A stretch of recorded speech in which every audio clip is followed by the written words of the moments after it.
Как една чушка може да ти промени живота? Ей, сега ще ти покажа. Когато някой за пръв път започне да се занимава с рисуване или скулптура, едно от първите неща, които му дават да прави, е да рисува или скулптурира някакъв вид плод или зеленчук.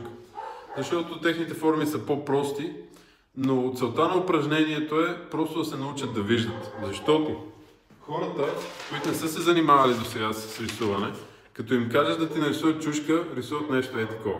Но това определено не е чушка. Това е по-скоро символа за чушка.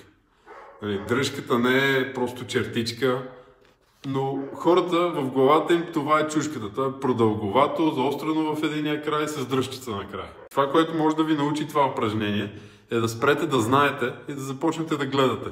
За да видите, че освен че е продълговата, чушката има много хубава линия.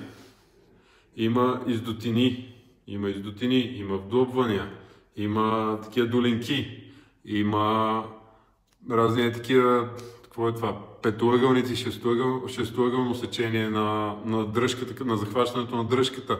Има отдебелявания тук в определени места и така нататък. Има много детайли само в една проста чушка. И това е най-класическата чушка, която можах да намеря. Има доста по-сгърчени, къдрави и така нататък, просто които са си готови скулптури. И е много интересно да ги изследваш и да ги наблюдаваш. Това е един от основните уроци, които ще ти даде това упражнение. Първо, да спреш да виждаш, т.е. да спреш да знаеш и да започнеш да виждаш. За много хора това е голяма смяна на парадигмите в главата им. Но по-големия урок според мен е, че ще те научи да започнеш да виждаш красотата в най-обикновените неща около себе си, което е доста вдъхновяващо и което ще те мотивира и зарежда, за да твориш и за бъдеще. Това е от мене и чао до следващия път.